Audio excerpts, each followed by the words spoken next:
ചീരത്തോരൻ ഇലക്കറി നമ്മളെ ഫേവറേറ്റ് ആണ് കേട്ടോ. ഇല തിന്ന് തിന്ന് തോരനായിട്ടും താളിപ്പായിട്ടും ഒരു പരുവായി. ഇല തിന്ന് മടുത്തോടാ നീ? ഇലയോ? എങ്ങനെ കറി ഉണ്ടാക്കണേ?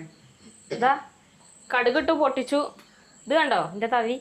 മമ്മി പുതിയ തവി മേടിച്ചു തന്നതാ, മരത്തിന്റെ. അടിപൊളി തവി. ഉദ്ഘാടനം.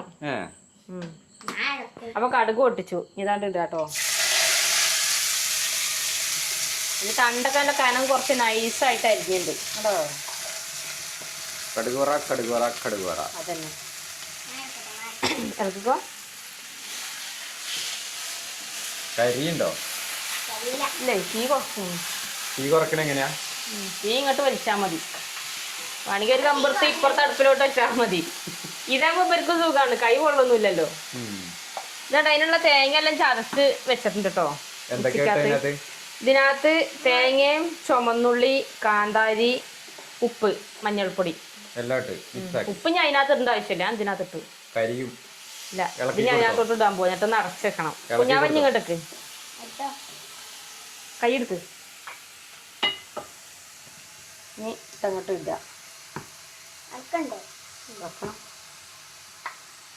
ഇവിടെ ഒരാളതെ വെള്ളം വിഴുങ്ങിയിരിക്കുന്നു. ചീരത്തോരനായിട്ട് വേണം ചോറിനാനില്ലേ? ചീരത്തോരൻ കൂട്ടി ചോറിനടാ. എന്നൊരു പിടി പിടിക്കണ്ട നമുക്ക്.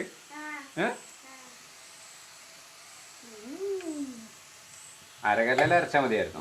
അരകല്ലിലായിരുന്നേ കുറച്ച് വാവുമായിരുന്നു.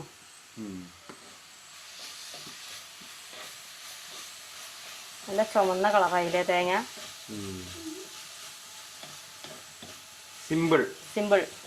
സിമ്പിൾ പണിയാണ്. ചോറ് നല്ലോണം തിന്നാം. ഇത് മാത്രം മതിലേ. പണ്ട് കാലത്ത് ഇതൊക്കെ തന്നെയായിരുന്നു കറി, ചീരത്തോരൻ. ഇതിന്റെ കൂടെ വേറെ ഒന്നും വേണ്ടല്ലേ, ഇത് മാത്രം കൂട്ടി. വേണമെങ്കിൽ ഒരു ഞുള്ളു മാങ്ങച്ചാറും കൂടി ഉണ്ടെങ്കിൽ രസായില്ലേ? കടുമാങ്ങ അച്ചാറൊക്കെ. ഒന്ന് അടച്ചോക്കല്ലേ നീ? സംഭവമായി. ഒരു 2 മിനിറ്റ് അടച്ചു വെച്ച് കഴിഞ്ഞാ ഇത്ര പണിയുള്ളൂ. സെറ്റാ. ഇത്ര പണിയുള്ളൂ. അധികം വർക്കോ കാര്യങ്ങളൊന്നുമില്ല. എന്റെ തവി കൊണ്ട് ഇറക്കാൻ നല്ല സുഖം. നല്ല രസമുണ്ട്. ഇത് പുതിയതാണ്, ഇന്നലെ കൊണ്ട് തന്നേയുള്ളത് മമ്മി. അപ്പൊ ഇന്ന് നമ്മള് ചീരത്തോരനും കൂട്ടി ഒരു പിടി അങ്ങോട്ട് പിടിക്കും. റെഡി അല്ലേ നിങ്ങള്? താളിപ്പ് കൂട്ടി സെറ്റായില്ലേ? അടുപ്പിച്ച് മുരിങ്ങ താളിച്ചതായിട്ടും ചീര താളിച്ചതായിട്ടും മത്തൻ്റെല താളിച്ചതായിട്ടും അത് തന്നെയായിരുന്നു. ഇന്നിപ്പോ ഇതിന്റെ കൂടെ കൂട്ടാൻ നമുക്ക് കുറച്ച് ചിക്കൻ പാർട്സിന്റെ ഇതുണ്ട്. ഇല്ലേലും കുഴപ്പമില്ല, അതായാലും മതി നമുക്കില്ലേ? നല്ല ചൂട് ചോറും കൂട്ടിയിട്ട്. ഇതേപോലെ ചീരക്കറിയൊക്കെ ചീരത്തോരനൊക്കെ വെച്ച് കഴിച്ച ഒരുപാട് ആൾക്കാരുണ്ടാവില്ലേ? അനുഭവങ്ങളൊക്കെ ഒന്ന് പങ്കുവെക്കണം അല്ലെ? നമ്മളെ വീഡിയോയുടെ അടിയിൽ താഴെ കമന്റ് ബോക്സിൽ ഒന്ന് നിങ്ങളെ അനുഭവങ്ങളൊക്കെ ഒന്ന് പങ്കുവെക്കുക. ഒരു കാലത്ത് നമുക്ക് ഇതൊന്നും ഇല്ലാതിരുന്ന കാലം ഉണ്ടായിരുന്നു. എന്താ പറയാ, ഇലക്കറികളും അങ്ങനെ കപ്പളങ്ങ അങ്ങനെയുള്ള സാധനങ്ങളൊക്കെ ആയിരുന്നു ഒരു കാലത്ത്. നാടൻ നമ്മളെ വീടുകളിൽ നട്ടുണ്ടാക്കുന്ന സാധനങ്ങൾ മാത്രമായിരുന്നു അല്ലേ ഒരു കാലത്ത്. ഇപ്പോഴാണ് ഇപ്പൊ ഇങ്ങനെ ചിക്കൻ 65 അങ്ങനെ അങ്ങനെയൊക്കെ പറഞ്ഞിട്ട് ഒരുപാട് സംഭവങ്ങൾ, പല വക സാധനങ്ങൾ. പുറത്തു പോയി അധികം ആൾക്കാരും മന്തി തിന്ന, ബ്രോസ്റ്റ് തിന്ന. ഇതിന്റെ ആ ഒരു സുഖം കിട്ടൂല അല്ലേ? അതാണ്. പിന്നെ വേറെ സംഭവം ഉണ്ട്. ഞാൻ ഇപ്പൊ ഈ തേങ്ങ ചതച്ചേരി എല്ലാം കൂടെ ഒന്നിച്ചിട്ടാ ചതച്ചായിരുന്നത് നേരത്തെ. അപ്പൊ ചിലവര് ഉള്ളിയൊക്കെ അരിഞ്ഞിട്ടാണ്ടൊക്കെ ഉണ്ടാക്കുക. ചെറുള്ളിയാണെന്നുണ്ടെങ്കിൽ കുറച്ചും കൂടി രസം കൂടും. ഞാൻ ഇല്ലാത്തതുകൊണ്ട് ചുമന്നുള്ളി, മറ്റേ സബോളല്ലേ അതിന്റെ കഷ്ണ ചേർത്ത്. അപ്പൊ ചിലര് അരിഞ്ഞിട്ടാവും ഉണ്ടാക്കുക. ഞാൻ അതിന്റെ കൂടെ തേങ്ങേന്റെ കൂടെ ചതച്ചിട്ടു. അതാകുമ്പോ ഉള്ളി കടിക്കുമ്പം എനിക്കിഷ്ടല്ല കടിക്കുന്നത്, അവർക്കും ഇഷ്ടല്ല. അപ്പൊ ഞാൻ അവിടെ ചതച്ചു അതിന്റെ കൂടെ. നല്ല മണം വരുന്നുണ്ട് കേട്ടോ, നല്ല കളറും ഉണ്ട്. ഇവനാണ് ഈ ഇലക്കറിനോട് ഭയങ്കര ഇഷ്ടം കേട്ടോ. ഉപ്പ് നോക്കണ്ടേ? കന്നടക്കാരനാണ് ഇവൻ. കന്നടക്കാരാണ്. അതുകൊണ്ട് അവിടുത്തെ പോലെ തന്നെ പൂജാരിമാര് അതേ സിസ്റ്റാണ് ഇവന്റേത്. ഇറച്ചി മീനും ചിക്കൻ മാത്രം കൂട്ടുള്ളൂ. മാറിയോ?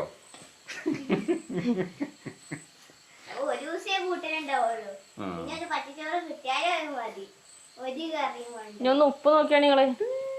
ഉപ്പ് നോക്കാൻ കറക്റ്റാ. അല്ലേ? അങ്ങനെയുണ്ട്. ഉപ്പുണ്ടോ? ഉപ്പ് കൂടുതലുണ്ടോ? ഏയ്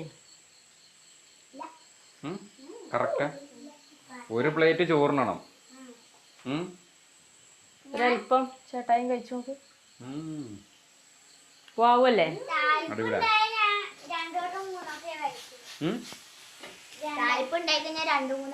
ഓന്റെ ഏറ്റവും ഫേവറേറ്റ് ഇല്ലേ ഇലക്കറികൾ താളിക്കുന്നതാണ്. അതിന്റെ ആ ചാറ് ഇങ്ങോട്ട് ആ വെള്ളം ഇങ്ങോട്ട് ഒഴിച്ചിട്ട് അങ്ങനെ കഞ്ഞി കുടിക്കും പോലെ കൂട്ടിക്കോളും. ഇല എല്ലാം പെറുക്കി ഒരു ഭാഗത്ത് മാറ്റി വെച്ചിട്ടുണ്ടാവും. സത്ത് മാത്രം മതിയോന്. എന്താ പോന്റെ ചിരിക്കല് നോക്കിയേ.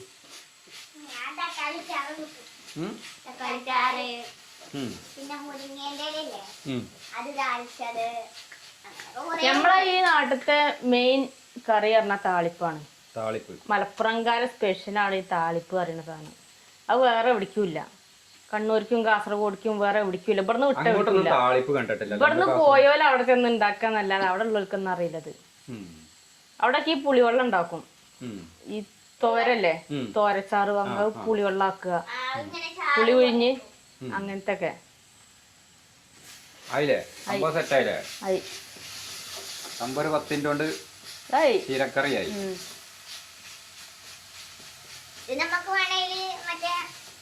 കോരെടുക്കാനായി.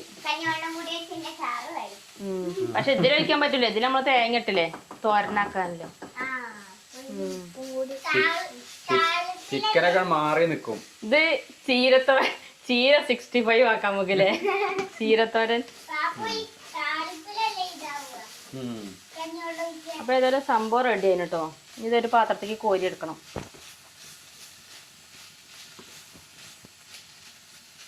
ക്ഷീരമഹോത്സവമാണ്. ക്ഷീരമഹോത്സവം ഞങ്ങളിങ്ങനെ ഇന്നിപ്പോ നമ്മള് എരുമൗണ്ടൊക്കെ പോയി തിരിച്ചു വരുന്ന വഴിക്ക് നിലമ്പൂര് നമ്മള് കണ്ടപ്പം അവിടെ ആ റോഡ് സൈഡിലിട്ട് വെക്കുന്നുണ്ടായിരുന്നു ചീര. റോഡ് സൈഡില് നല്ല എന്തേരെന്നറിയോ, കൊറേ ആൾക്കാർ വന്ന് മേടിച്ചു പോകണ്ടേ. ചീരൊക്കെ പെട്ടെന്ന് സെയിൽ ആകുന്നുണ്ട് അല്ലേ? ഇത് വേറെ കാര്യമില്ല, ഇത് പെട്ടെന്ന് ആകുകയും ചെയ്യും. എത്ര 90 ദിവസമോ 90 ദിവസം വേണ്ടാന്ന് അല്ലേ? പെട്ടെന്നാവും. 30 ദിവസമോ അങ്ങനെ എന്താണ് ഇതിന്റെ പെട്ടെന്ന് ആവും. ഒരു മാസം കൊണ്ട് നമുക്ക് വേഗം ആയി കിട്ടും. നട്ട് കഴിഞ്ഞാൽ അത് മതി. ഇത് കരിഞ്ഞു പിടിക്കണ്ട. അപ്പൊ പിന്നെ കൊറേ അതിന്റെ വിത്ത് എന്നാലും ഉണ്ടാവും. ഒരു വർഷമൊക്കെ കഴിഞ്ഞാൽ പിന്നെ അങ്ങനെ മുളച്ചാണ്ട് വരും. ഓരോന്നൊക്കെ ആയിട്ട് അവിടെ ഇവിടെ ആയിട്ടുണ്ടാവൂലേ. അങ്ങനെ കൊണ്ടേ വെറുതെ അങ്ങനെ കൊണ്ടുവരും. വേറെ സീരിയലിനൊക്കെ ചെറുതാണ്ടാകടെ ഇവിടെ കൊണ്ടുവരും. ചീരനെ പറ്റി നിനക്ക് എന്താ പറയാനുള്ളത്? 2 വാക്ക് സംസാരിക്കുവാനായി കിച്ചുവിനെ വേദിയിലേക്ക് ക്ഷണിക്കാണ്. പറയൂ, താങ്കൾക്ക് എന്താണ് പറയാനുള്ളത്? ചീര എന്ന് പറഞ്ഞാല് നല്ലൊരു ഇതാണ്.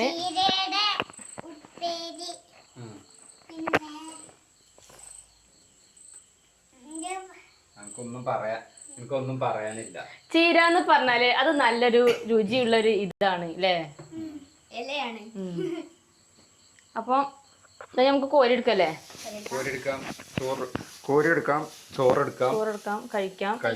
അപ്പൊ നമുക്ക് അടുത്തൊരു കിടിലൻ ഐറ്റത്തിന്റെ കിടിലൻ വീഡിയോ ആയിട്ട് വീണ്ടും വരാല്ലേ. സംഭവം സെറ്റായില്ലേ? സംഭവം സെറ്റായി. ചീരത്തോരനായി. അപ്പൊ നമുക്ക് അടുത്ത വീഡിയോയിൽ കാണാം. ബൈ.